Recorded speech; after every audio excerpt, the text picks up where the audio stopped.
Let us talk about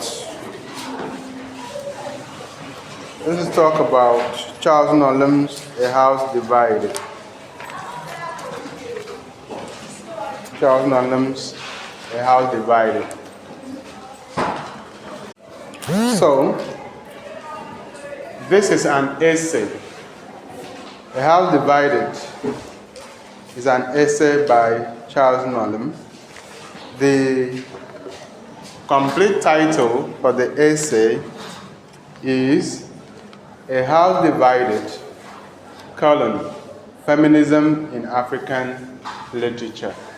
A House Divided, Feminism in African Literature.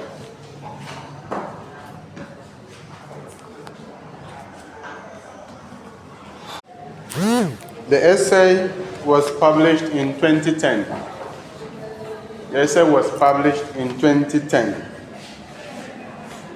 in a book entitled Issues in African Literature. Issues in African Literature by Charles Nnolim. Charles Nnolim.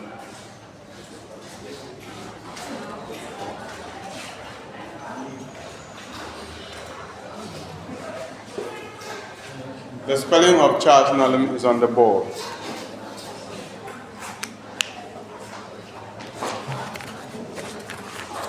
So, at once, this essay leads us into the idea that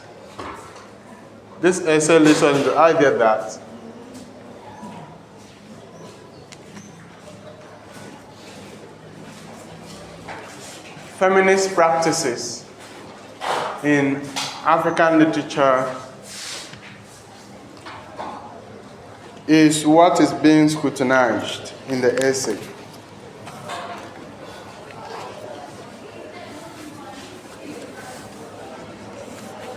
Feminist practices in African literature is what is being scrutinized in the essay. And the essay also alludes to the idea that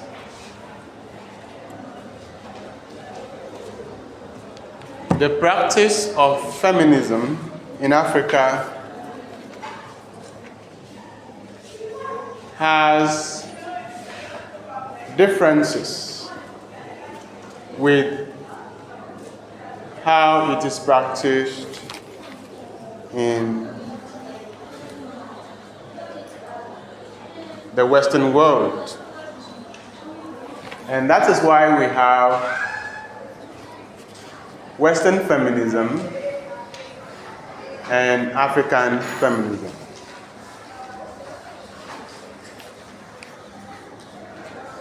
This is why we have Western feminism and African feminism.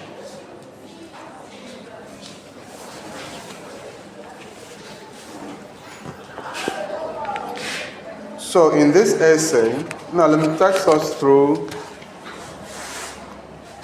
the challenges, the problems that he has discerned in the practice of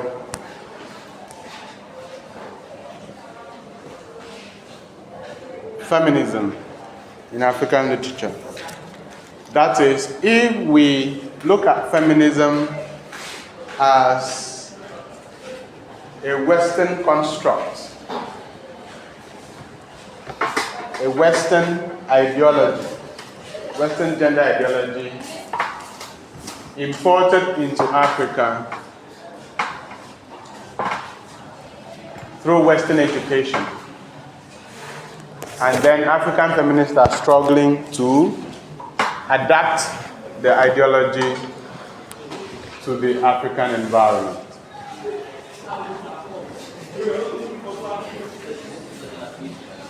Because you see, there's a problem if we want to practice feminism in Africa exactly the way it is practiced in the Western world. It's bound to be a problem. because of the differences in culture, or because of the differences in cultural values.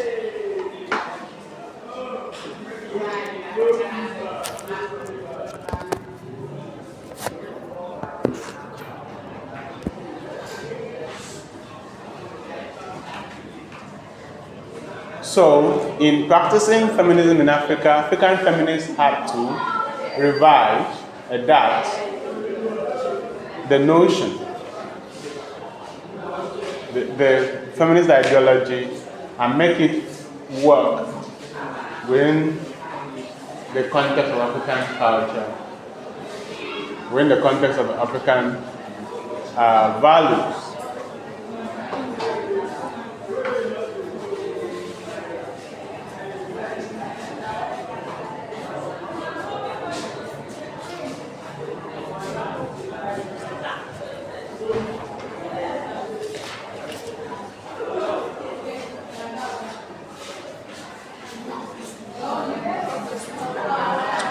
So Nnolim begins the essay.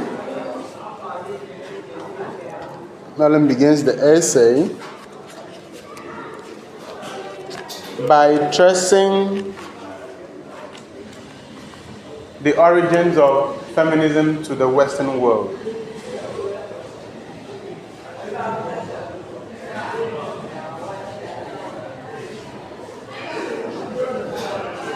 It traces the origin of feminism to the Western world.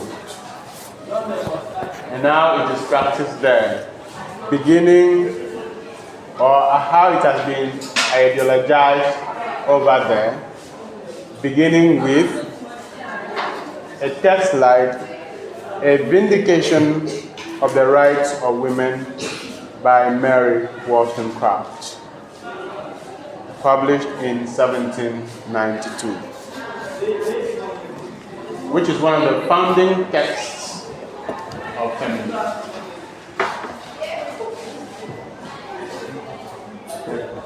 A Vindication of the Rights of Women by Mary Wollstonecraft, one of the founding texts of feminism. It reminds us that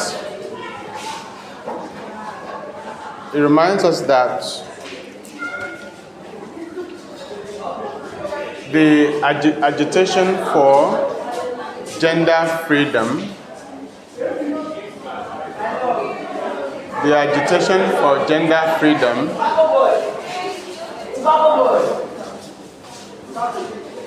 came in the modern period.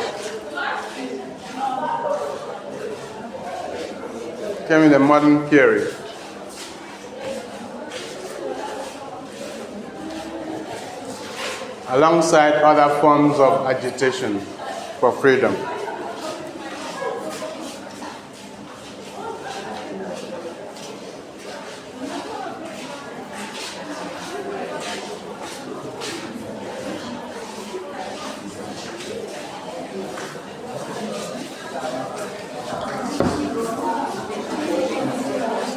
It was at this time that the women fought against the tyranny of men.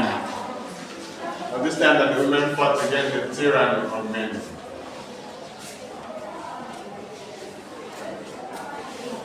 Fought against the tyranny of men. Now, the achievements recorded in the gender war did not happen in one day and at one place.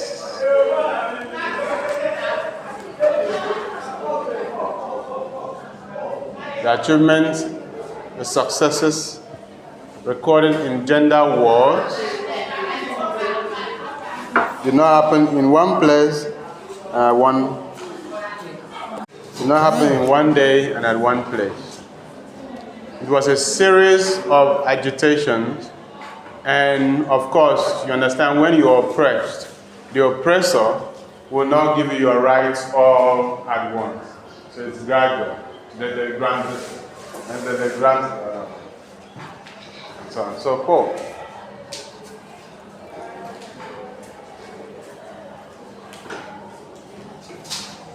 For instance, from 1792, when a vindication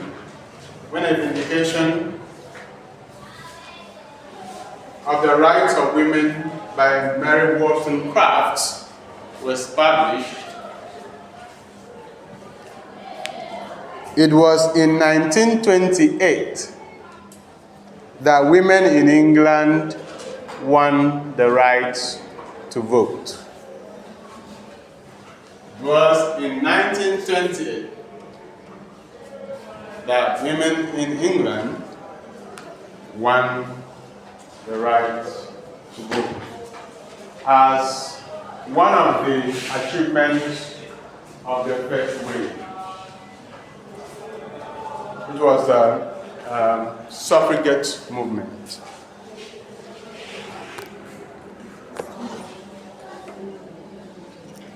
It was in 1928 that women in England won the right to vote. So you could see that it's been generation of struggle, even up till today. The women are still struggling to survive in the patriarchal environment.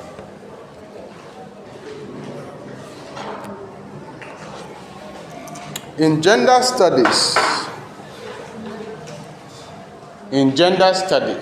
traditionally speaking, or conventionally speaking,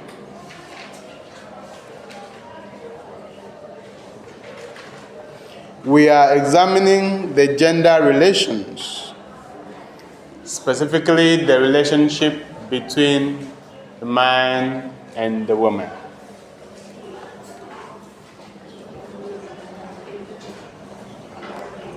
So this definition is understood because when Nnolim was writing, we only had two genders, right? But today we have many things that have been added to the gender category. We have male, we have female, we have other things that have been added. We have transgender. We have men who identify as women. We have women who identify as men. We also have men who identify as dogs and women who identify as cockroaches.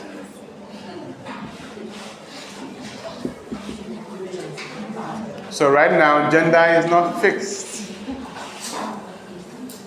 in the world. Gender is not fixed. Someone can wake up in the morning and just say, today I just feel like identifying as a cricket.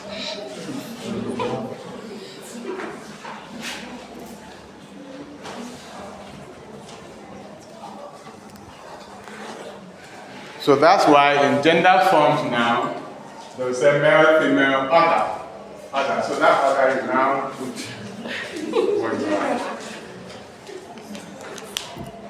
I'm trying to check the gender identity right now. There are so many, even beyond my imagination. We have male, we have female, we have transgender, we have non-binary, we have agender, we have gender fluid, we have bigender, we have cisgender, we have genderqueer, and we have two-spirit, and we have third gender. So there are so many. Out of all these genders, only two might be what is assigned at birth, right? Only two or three might be what could be assigned at birth.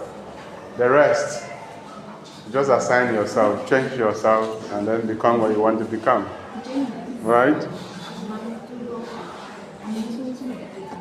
So, for instance, the transgender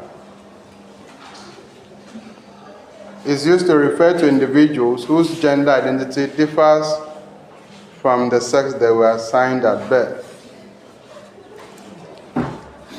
The non-binary is used to refer to individuals whose gender identity is not exclusively male or female. Not exclusively male or female. Their gender refers to individuals who do not identify with any gender.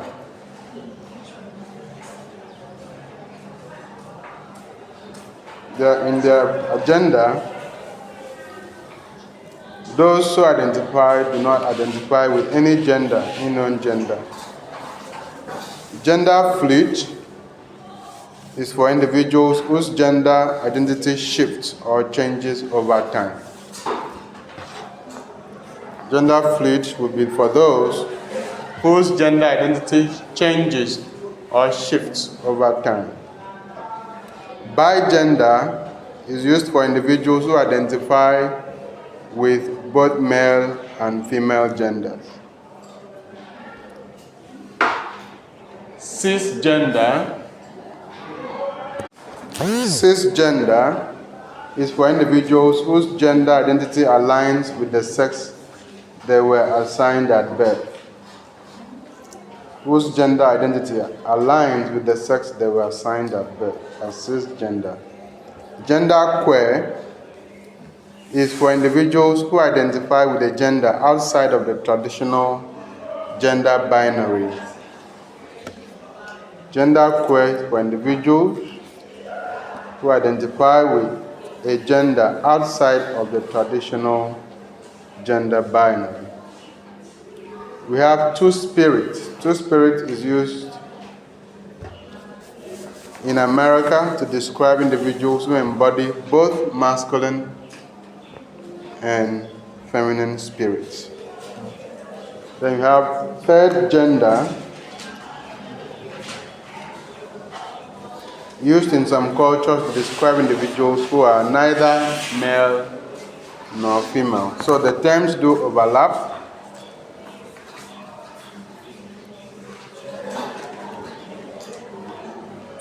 Pangender can also be called polygender, used to identify people who display and experience parts of multiple genders.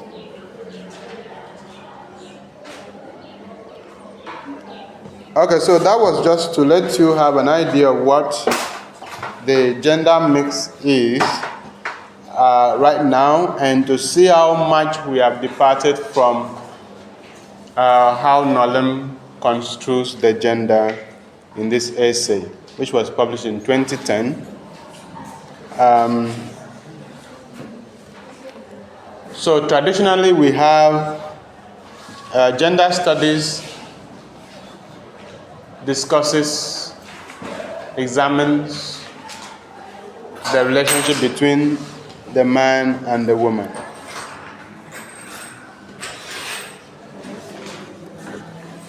The idea is to see how that relationship can be improved in such a way that both genders can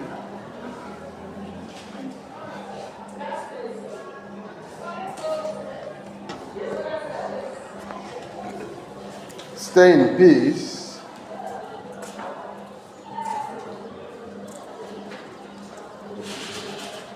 without one oppressing the other. Without one oppressing the other.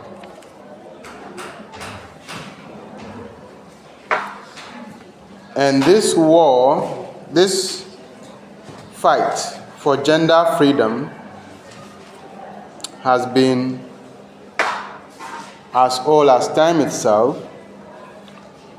but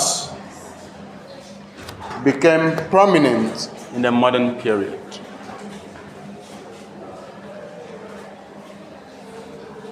At the Women's Rights Convention in New York in 1848,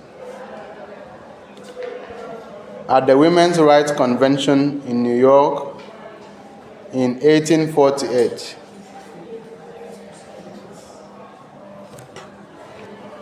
Lucretia Mott and Elizabeth Stanton urged that the American Constitution should be revised to read, "We hold these truths to be self-sufficient, that all men and women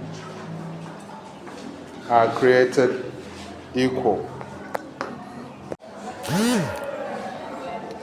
You need to rewrite the Constitution to include the woman. So instead of saying, "We hold these truths to be self-evident that all men are created equal," they urged that Elizabeth Stanton and Lucretia Mott urged that the woman should be included in the Constitution, so that it would then read, "We hold these truths to be self-evident that all men and women are created equal." So the exclusion of the woman does not only happen in society and societal practices. The exclusion of the woman also occurs in textual practices. You can write that down. The exclusion of the woman does not only occur in society and in societal practices, the exclusion of the woman also occurs in textual practices. Because most of these texts were written by men with patriarchal ideologies and insights, they wrote the women out of the text. The women were written out of the text. Like someone saying, "We hold these truths to be self-evident, that all men were created or are created equal." Where is the woman? Nowhere to be found. She's written out. So, if you're going to cause the woman to be the center, to be brought back to the center, brought back from the periphery, from the margins of societal existence, you also need to recall the woman from the periphery, the marginal existence. Bring her back to the center of the text. That's what we are saying. Most of the texts that we have are written with patriarchal ideology, and that's why women are missing in those texts. The person who writes privileges himself. So when men write, they write to make themselves privileged. And then they push the women to the margins. And so the women exist on the margins of the text. So supposing this is the text. All right? This is the center of the text. This is where the men are. In any given patriarchal text, whether it is the Bible or Quran or the Constitution of America, the men are the center. This is where the woman is. It's the margin. This is where the woman is. Woman. And all oppressed members of society will be on the margin. They are not in focus, they are not at the center. This is the center. So, what this means is that this is the privileged, this is the less privileged. In any form of discourse. And sometimes the women are written to invisibility. They are even written outside and not seen. If they are brought into the text, they stay on the margins. Or you call it the periphery. And so what gender studies does is to seek the revision of text to the extent that the woman becomes the center. The goal of gender studies is to centralize the woman's experience. Bring out from the fringes and the margins of the text.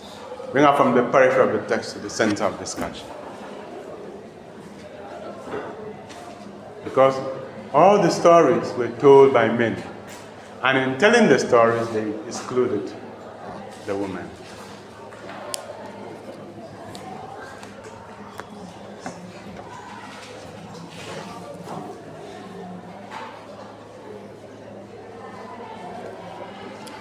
So, through Western scholarship, Western education, the educated women in Nigeria were taught feminism. They were taught feminism, they were taught gender studies, and then they started writing, they started practicing their ideology. It is obvious that there was going to be issues with these practices, and this is exactly what Nnolim is trying to discern in this essay. So Nnolim states that feminism as a movement has not progressed much from its original modernist tendencies. Feminism, even as practiced in Africa when he wrote this essay, has not progressed much from its original modernist tendencies. Remember, I had said that the struggle for gender freedom has lasted for centuries, but that it picked up pace in the modern period. Picked up pace in the modern period, and by that we're talking about the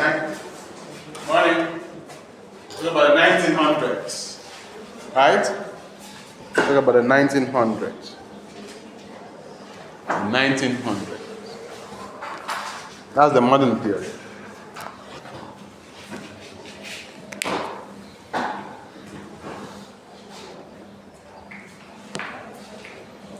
Feminism is rooted in the denunciation of patriarchy and its forms, and in all its forms and extremities. That is what feminism is all about. Feminism is a war against patriarchy and its effect on the lives of women in society and in the text. Because as it is in society, so it is also in the text. And that's what we do. When we pick up a text, we want to see how the realities depicted in that text align with the realities in society. So that's why we have societal practices, and at the same time we have textual practices. Okay? And the maxim is, as it is in society, so it is in the text.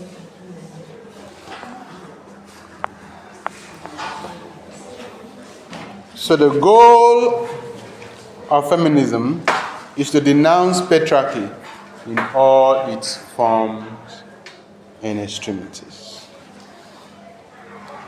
In Western feminism, the idea is to seek equality with the men.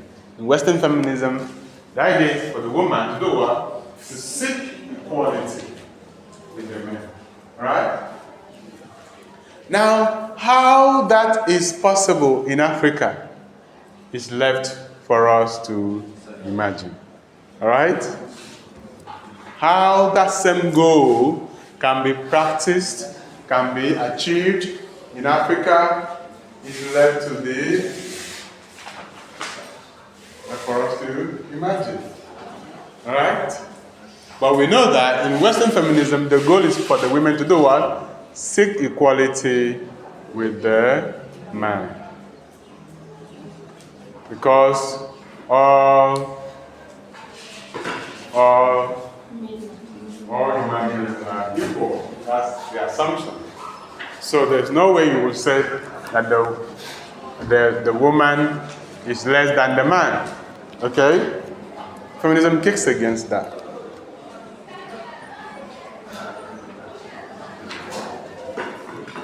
But in kicking against that, it kicks against even religious notions that are religious texts that subscribe and that subscribe to the interiorization of the woman, and in which women themselves have accepted. Okay?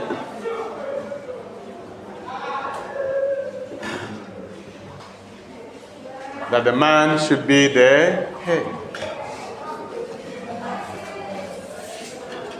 So by making that statement about equality, you are shaking the very foundation of society.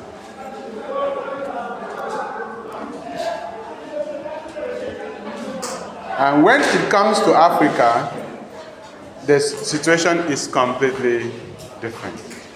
All right? Feminism, as a movement and ideology, urges, in simple terms, the recognition of the claims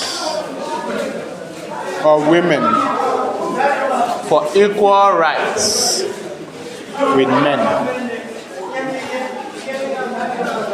Feminism, as a movement and as an ideology, urges, in simple terms, recognition of the claims of women for equal rights with men. That is the goal of feminism. That men and women should be seen as equal. Feminism seeks equality with the men for the woman. It's in feminism that the woman seeks equality with the men. Shoulder to shoulder. Right?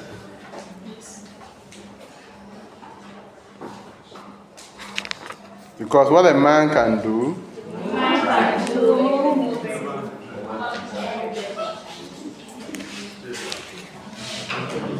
all right? And this equality, or this equal right to women, should cut across legal, political, economic, social, and marital areas of existence. Legal. Men and women should be equal before the law. Men and women should be equal before the law. The law should not treat the man more fairly than the woman. Political. The woman has freedom. The man should have equal political rights with the man. If a man can be president, the woman